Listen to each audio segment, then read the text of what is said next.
बिस्मिल्लाहिर्रहमानिर्रहीम। तमाम दोस्तों को वेलकम करते हैं अपने चैनल के ऊपर। और आज हमारी पाँचवीं एपिसोड है कंपनी और इनकम एसोसिएशन ऑफ पर्सन की जो रिटर्न फाइलिंग की सीरीज़ हमने शुरू की है, उसकी आज पाँचवीं कड़ी है। और आज जो डिस्कशन के अंडर हमारा टॉपिक है वो है ट्रीटमेंट ऑफ लॉसेस। के लॉसेस जो आपके कंपनी को नुकसानात होते हैं, इनकम से ज़्यादा खर्चे हो जाते हैं, तो उस सूरत में कंपनी लॉस में जाती है। तो लॉस की दो ट्रीटमेंट्स होती हैं। एक तो इसी साल के दौरान उन लॉसेस को आप सेट ऑफ कैसे करेंगे और उन लॉसेस को आप कैरी फॉरवर्ड जो है वो कैसे करेंगे, यानी कि अगले साल उनको कैसे लेके जाएंगे। ये आज की हमारी टोटल डिस्कशन होगी। इसके क्या रूल्स हैं, रेगुलेशन हैं, डिफरेंट बिजनेसेस के लिए सेट ऑफ लॉसेस और कैरी फॉरवर्ड ऑफ लॉसेस के क्या रूल्स एंड रेगुलेशन हैं, इसको ऊपर आज डिटेल में बहस होगी, क्योंकि ये एक इम्पोर्टेंट पार्ट है। उस वक़्त बहुत रेलेवेंट हो जाता है जब एक कंपनी के जो हैं एक साल में या हर साल में या मुतअद्दिद जो है सालों के अंदर लॉसेस होते हैं, उनकी ट्रीटमेंट और वो आपकी टैक्सेबल इनकम को कैसे इम्पेक्ट करती है, वो ये आज का हमारा टॉपिक होगा। इससे पहले हमारा व्हाट्सएप का ग्रुप है का नंबर है, इस ग्रुप को आप ज्वाइन करें। यकीनन यहाँ पे डिस्कशन होती है, अपडेट्स होती हैं, इसका आपको फ़ायदा हो सकता है। हमारा फेसबुक के ऊपर ग्रुप है, आप इसका पार्ट बन सकते हैं। यहाँ भी डिस्कशन और इन्फॉर्मेशन जो है वो काफ़ी फ़ायदेमंद आपके लिए साबित हो सकती है। इसके अलावा हमारा चैनल है, इसको सब्सक्राइब आप कर लेंगे तो डे टू डे बेसिस पे हमारी जो अपडेट्स आती रहती हैं, और इसके अलावा जो टैक्स की इन्फॉर्मेशन है वो आपको इस चैनल से जो है वो मिलती रहेगी। आते हैं अपने टॉपिक की आउटलाइन की तरफ। आज से हमारा जो टॉपिक है उसमें हम समझने की कोशिश करेंगे कि सेट ऑफ लॉसेस से क्या मुराद है, कैरी फॉरवर्ड ऑफ लॉसेस से क्या मुराद है, set of losses income tax return के अंदर कैसे हम ट्रीट करते हैं, और कैरी फॉरवर्ड ऑफ लॉसेस को कैसे करेंगे, और एक एग्जांपल्स की मदद से हम देखेंगे इसकी डिटेल कमेंट्री जो है वो क्या कुछ है उसमें। सबसे पहले हम कॉन्सेप्ट समझने की कोशिश करते हैं कि सेट ऑफ लॉसेस से क्या मुराद है। जैसा कि आपको नज़र आ रहा है कि एक कंपनी है जिसका 9 मिलियन का रेवेन्यू है, उसमें से वो अपने ख़र्चे जो अलाउेबल ख़र्चे हैं वो अपने 11 मिलियन के लेस करती है, और 3 मिलियन का उनका टैक्स डेप्रिसिएशन है वो कम लेस करती है। तो ये जो लेस करना है, ये जो मिनहा करना है, ये जो सबट्रैक्ट करना है रेवेन्यू में से, इनकम में से ख़र्चों का, इसको हम कहते हैं सेट ऑफ करना। यानी कि किसी भी इनकम से ख़र्चों का जो मिनहा करना या निकालना है, उस अमल को लॉ की लैंग्वेज में या इनकम टैक्स में हम कहते हैं सेट ऑफ करना। और अगर जैसे आपको यहाँ पे नज़र आ रहा है कि 11 मिलियन के हमारे अलाउेबल ख़र्चे हैं यहाँ पे, और 3 मिलियन का हमारा डेप्रिसिएशन है, ये दोनों मिलाएं तो ये तकरीबन गेम जो है वो 14 मिलियन की बनती है। तो 14 मिलियन का ख़र्चा हुआ एक फाइनेंशियल ईयर के दौरान, और 9 मिलियन का रेवेन्यू हुआ। ये जो 5 मिलियन का जो लॉस हुआ कंपनी को, इस लॉस को या इस लॉस के इम्पेक्ट को अगर हम अगले साल में लेके जाएंगे तो इसको हम कहते हैं कैरी फॉरवर्ड ऑफ लॉसेज या carry forward to the next years.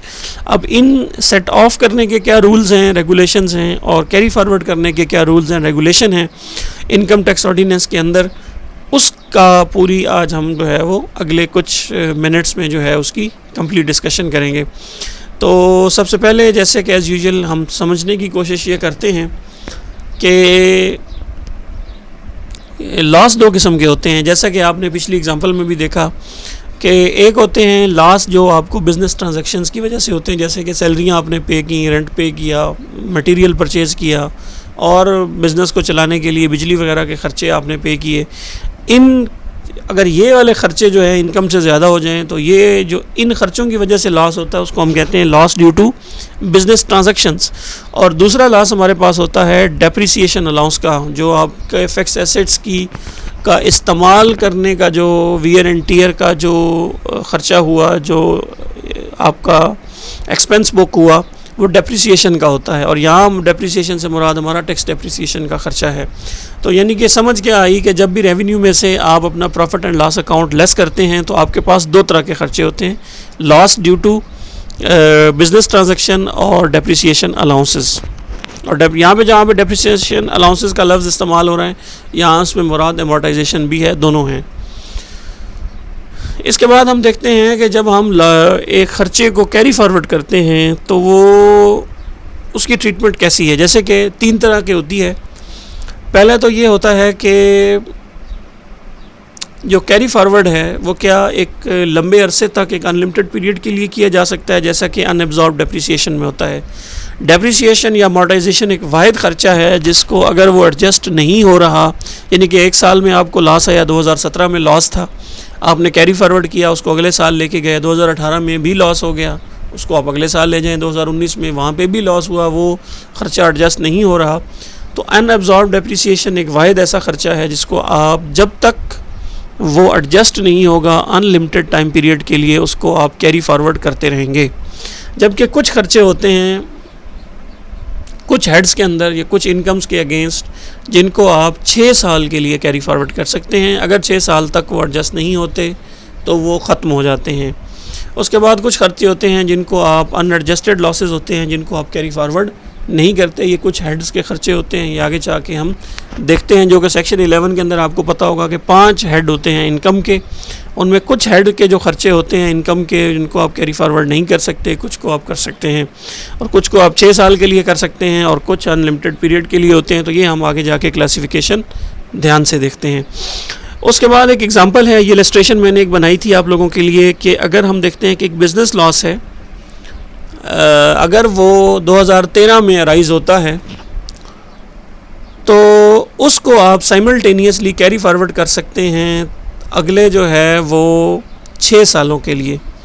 तो फ़र्ज़ करें यहाँ पे जैसे हमारे पास एक एग्ज़ाम्पल है कि 2013 में ख़र्चा लॉस हुआ कंपनी को, उस लॉस को वो अगले 6 साल के लिए 2014 से लेके 2019 तक, यानी कि 1, 2, 3, 4, 5 और 6, तो 2019 तक वो ख़र्चा, यानी कि फ़र्ज़ करें 2013 में कंपनी को लॉस हुआ तो उसको आगे वो 6 साल के लिए वो कैरी फॉरवर्ड कर सकती है। और ये मैं बात कर रहा हूँ loss due to business transaction की। अगर फ़र्ज़ करें 14 में भी कंपनी खसारे में रही, ये ज़ाहिर है वो ख़र्चा यहाँ भी नहीं हुआ एडजस्ट, फिर उसके बाद 2015 में आ जाएं तो यहाँ भी इनकम इतनी ज़्यादा नहीं थी जिसके अगेंस्ट जो है वो पिछले लॉसेस को जो है वो इस साल के लॉसेस आपने पहले निकालने होते हैं। फिर उसके बाद आपने अगर इनकम बचती है तो सीक्वेंस ये होता है कि उससे पहले आपने बिज़नेस लॉसेस जो हैं या loss due to business transactions हैं वो निकालना और एंड पे आपने डेप्रिसिएशन निकालना होता है। तो ये सीक्वेंस है। तो उस सीक्वेंस में अगर आए 15 में आप आए तो 15 में ज़ाहिर है सबसे पहले तो जो 15 के साल के ख़र्चे थे वो लेस होंगे।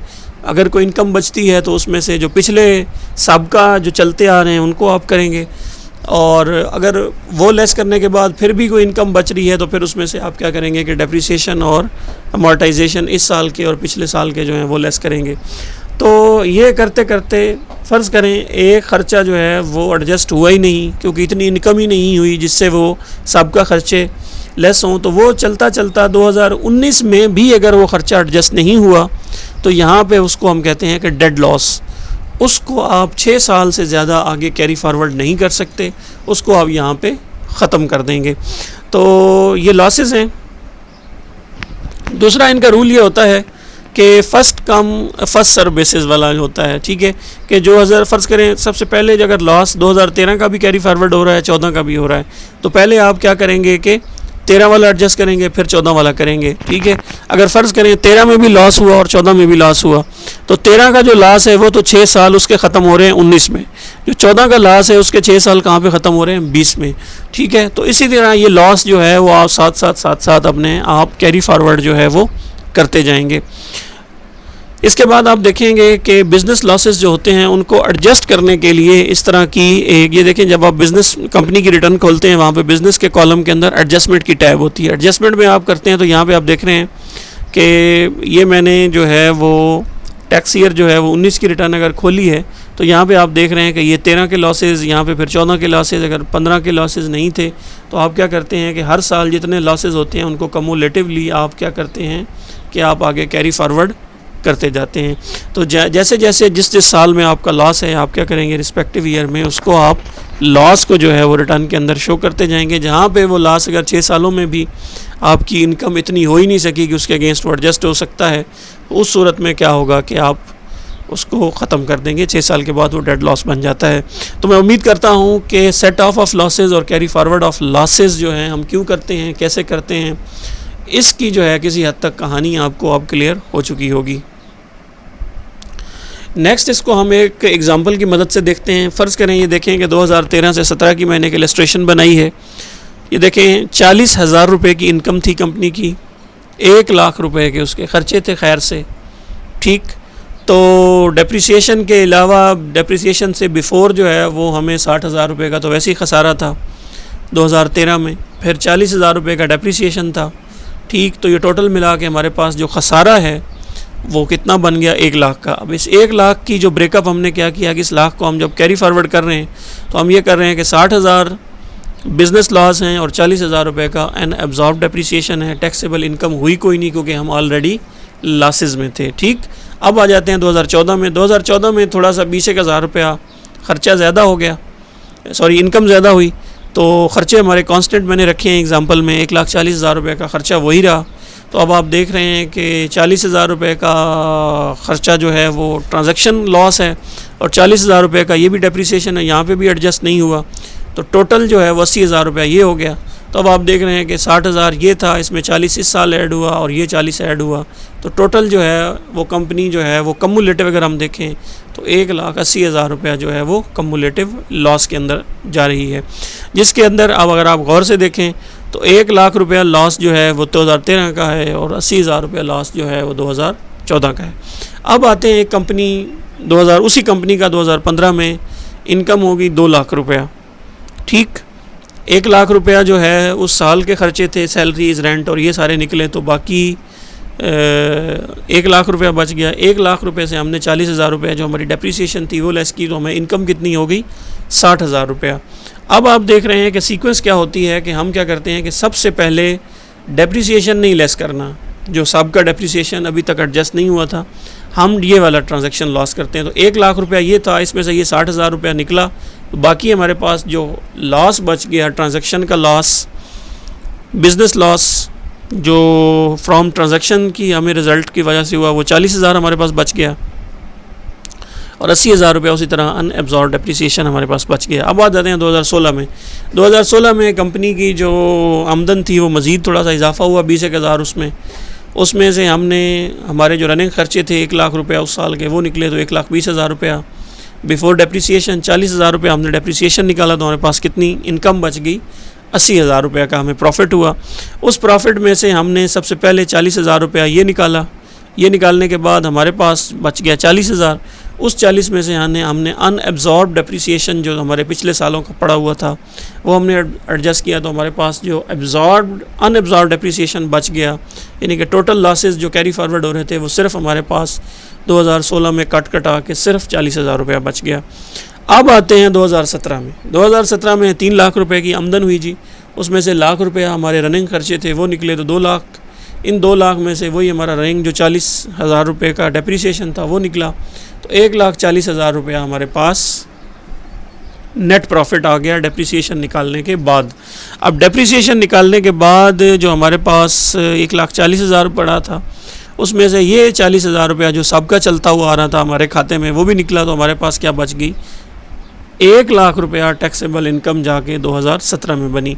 तो ये सीन है और इस तरह जो है हम लॉसेस को कैरी फॉरवर्ड करते हैं, उसको साथ साथ चलाते रहते हैं। जैसे ही हमारे पास इनकम इतनी बचती है उसमें से पिछले लॉसेस भी निकलते हैं, वो पिछले लॉसेस निकाल के अगर कोई टैक्सेबल इनकम बचती है तो ठीक है, अदरवाइज़ हम उसको फिर इसी तरह वो सारी इनकम जो है वो पिछले और मौजूदा लॉसेस के अगेंस्ट और ख़र्चों के अगेंस्ट एडजस्ट होती जाती है, अनलेस अनटिल के पिछले सारे ख़र्चे जो हैं वो बराबर हो जाते हैं। अब आके इन्होंने ये लॉ जो है उसमें थोड़ी सी अमेंडमेंट की है। मैं उम्मीद करता हूँ कि ये इस इलस्ट्रेशन और इस एग्जांपल से आपको set of losses, carry forward of losses और हायरार्की ऑफ लॉसेस के पहले कौन से लॉसेस और बाद में कौन से लॉसेस आपने एडजस्ट करने हैं वो समझ आ चुकी होगी। अब नेक्स्ट हमारे पास आते हैं तो ये एक ट्रीटमेंट है अनएब्जॉर्ब्ड डेप्रिसिएशन की। अगर आप सेक्शन 57 सब सेक्शन 4 देखेंगे तो ये आपको वहाँ पे मिल जाएगी। इसके मुताबिक ये है कि अगर एक कंपनी है उसकी जो इनकम चार्जेबल जो है वो,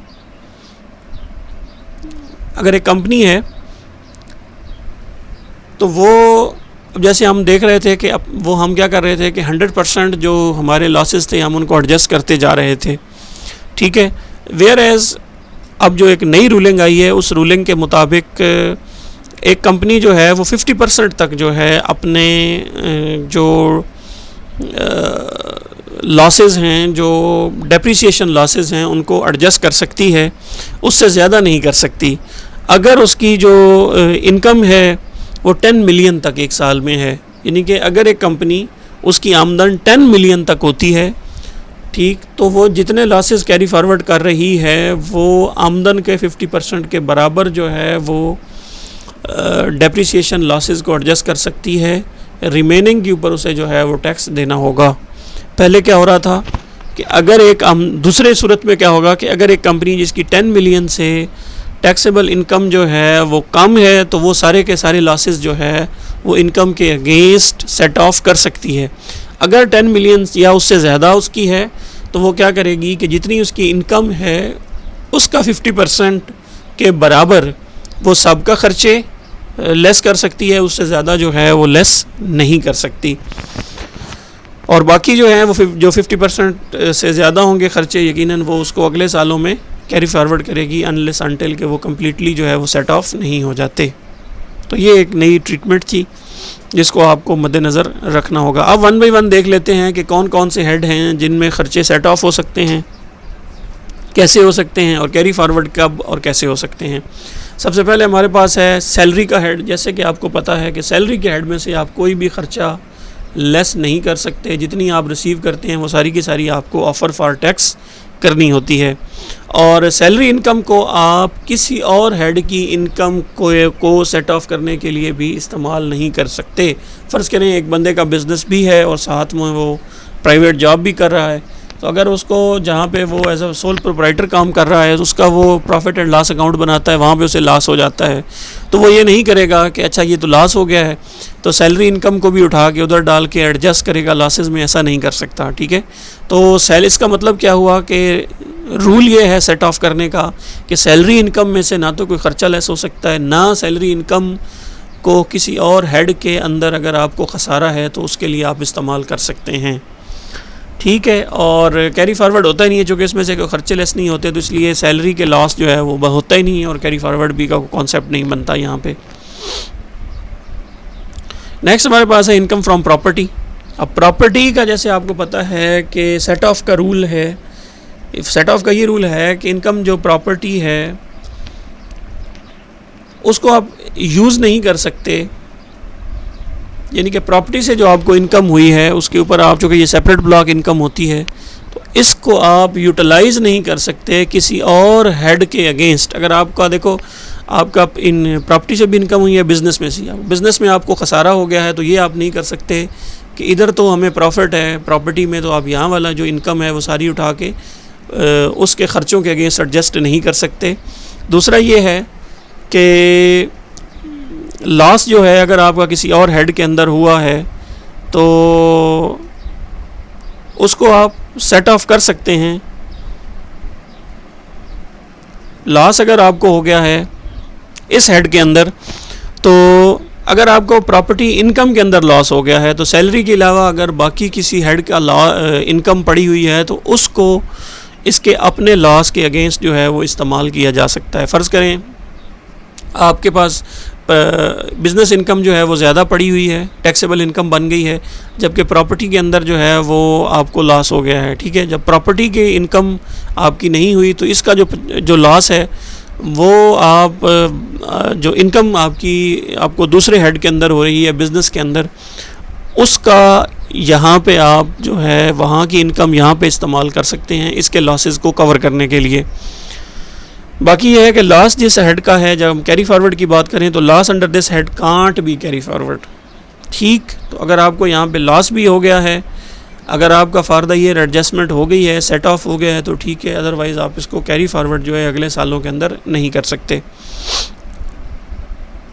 आगे हम देख लेते हैं कि स्पेकुलेशन और नॉन स्पेकुलेशन जो है, अगर तो एक बिज़नेस है जो कि नॉर्मल जिसे हम कहते हैं उसको हम कहते हैं नॉन स्पेकुलेशन बिज़नेस, अगर उसके अंदर आपको लॉस हो गया है तो आपकी बाकी 5 हेड जो होते हैं उनके अंदर भी आपकी इनकम है, तो सैलरी और प्रॉपर्टी इनकम के अलावा भी अगर आपको कोई इनकम हो रही है किसी हेड के अंदर और वो नॉर्मल टैक्स रिजीम के अंदर आता है, वो वाली इनकम आपकी, तो उसको आप बिज़नेस लॉसेस के अगेंस्ट एडजस्ट कर सकते हैं उस इनकम को। ठीक, ये नॉन स्पेकुलेशन बिज़नेस या नॉर्मल बिज़नेस की बात कर रहा हूँ। यानी कि अगर इसके अंदर आपको ख़सारा है, इसके अंदर आपको लॉस हो गया है और बाकी कोई नॉर्मल टैक्स रिजीम वाले हेड के अंदर आपकी इनकम पड़ी है, तो उस इनकम को उठा के आप इसके अगेंस्ट एडजस्ट कर सकते हैं। लेकिन सैलरी और प्रॉपर्टी की जो इनकम है उससे इसके लॉसेस एडजस्ट नहीं होंगे। वो चूँकि सैलरी आपको पता है उसके ऊपर अलग से स्लैब रेट मौजूद हैं, वो आपको उसके तहत टैक्स देना होता है, और प्रॉपर्टी की एक सेपरेट ब्लॉक इनकम होती है तो उसके भी ऊपर आपने टैक्स देना है। इसके लॉसेस का उन दो हेड्स के साथ आप उसको इंटरचेंज या एडजस्ट नहीं कर सकते। बाकी यह है कि बिज़नेस के जो लॉसेस होते हैं उसको आप 6 साल के लिए एडजस्ट कर सकते हैं। अगर 6 साल, जैसे आपने ऊपर एग्जांपल देखी है, 6 साल में अगर वो एडजस्ट नहीं होते तो वो डेड लॉस बन जाते हैं, उसको फिर वो ख़त्म कर दिया जाता है, उसकी आगे कोई ट्रीटमेंट जो है वो ऑफ़र नहीं की जाती। इस तरह स्पेकुलेशन है, स्पेकुलेशन का बिज़नेस ये होता है कि शॉर्ट टर्म जो सेल परचेज़ होती है प्रॉपर्टी की या कमोडिटी की या शेयर्स की, तो उसको हम स्पेकुलेटर्स कहते हैं। ठीक है, अगर आप ऐसे किसी बिज़नेस के अंदर इन्वॉल्व हैं तो स्पेकुलेशन का जो लॉस होता है वो सिर्फ स्पेकुलेशन से के गेन के अगेंस्ट ही एडजस्ट होता है। उसे बाकी अगर किसी हेड से आपको प्रॉफिट्स हैं तो उन प्रॉफिट्स के अगेंस्ट आप एडजस्ट नहीं कर सकते। बाकी स्पेकुलेशन के जो बिज़नेस लॉसेस होते हैं वो कैरी फॉरवर्ड हो सकते हैं 6 सालों के लिए, लेकिन वो एडजस्ट जो हैं वो इसी हेड के अगेंस्ट ही होंगे। उसे बाकी अगर आप बिज़नेस इनकम है आपकी, इसके अलावा कोई गेन्स वगैरह आपको किसी और हेड में हो रहे हैं, गेन्स की इनकम आ रही है, तो किसी और हेड से वो एडजस्ट नहीं होंगे, वो सिर्फ स्पेकुलेशन के बिज़नेस के अगेंस्ट ही एडजस्ट होंगे। बाकी जो है वो स्पेकुलेशन बिज़नेस क्या होता है उसकी सेक्शन 19 के अंदर एक पूरी डेफिनेशन मौजूद है। इस डेफिनेशन को आप पढ़ के डिटेल में समझ सकते हैं कि स्पेकुलेशन बिज़नेस जो है वो बेसिकली होता क्या है। नेक्स्ट हमारे पास गेन है। जैसे आपको पता है गेन की 3-4 उसने यहाँ पे वैरायटियाँ बनाई हैं। एक तो गेन अगर सिर्फ आपको सिक्योरिटीज़ से होता है, बॉन्ड्स और सिक्योरिटीज़ से अगर आपको हो रहा है गेन, तो उस गेन वहाँ पे अगर आपको लॉस हो जाता है तो उस लॉस को आप सिर्फ़ और सिर्फ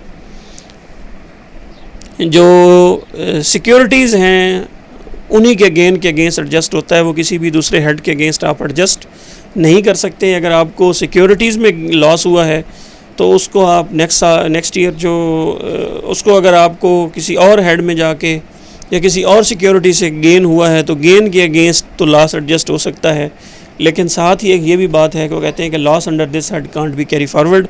तो अगर तो आपको उसी साल में एडजस्टमेंट मिल जाती है तो ठीक है, अदरवाइज़ आप उस लॉस को कैरी फॉरवर्ड अगले सालों के अंदर वो नहीं कर सकते। ये सिक्योरिटीज़ की मैंने खाली बात की है। उसके बाद है गेन, कैपिटल गेन है इमूवेबल प्रॉपर्टी के ऊपर। अगर आपका इमूवेबल प्रॉपर्टी के ऊपर है तो loss on sale of immovable property can't be set of. वैसे आपको भी पता है कि कम ही लॉस होता है, नॉर्मली अप्रिसिएशन ही होती है, वो चाहे बिल्डिंग हो या खाली प्लाट हो। तो इमूवेबल प्रॉपर्टी में बहुत कम लॉस होता है, अगर हो भी तो वो उसको आप सेट ऑफ नहीं कर सकते और कैरी फॉरवर्ड भी नहीं कर सकते। इसी तरह गेन है capital gain other than immovable property और सिक्योरिटी के अलावा अगर आपको किसी एसेट के ऊपर होता है तो उस सूरत में जो लॉसेस होते हैं वो सिर्फ़ और सिर्फ इसी हेड के अगेंस्ट जो हैं, अगर आपको इनकम हो जाती है अगले साल में तो आप उसको पिछले साल वाला सबका लॉस जो है उसको एडजस्ट कर सकते हैं और इसको आप 6 सालों के लिए कैरी फॉरवर्ड कर सकते हैं। लेकिन 6 सालों के दौरान आप ये देखें कि सबका लॉसेस को आप इसी हेड के से अगर आपको प्रॉफिट होता है तो उससे आप एडजस्ट कर सकते हैं। अदरवाइज़ बाकी अगर आपको बिज़नेस से या किसी और हेड में से पैसे आए हैं तो या प्रॉफिट बन रहा है तो या टैक्सेबल प्रॉफिट है तो टैक्सेबल इनकम के अगेंस्ट आप इन लॉसेस को एडजस्ट नहीं कर सकते। आखिरी हमारे पास हैं वो है painting, art, jewellery, postage, coin, books वगैरह। अगर इनके ऊपर कोई है तो ना इनको आप सेट ऑफ कर सकते हैं अगर लॉस कोई होता है, ना इनको आप कैरी फॉरवर्ड कर सकते हैं।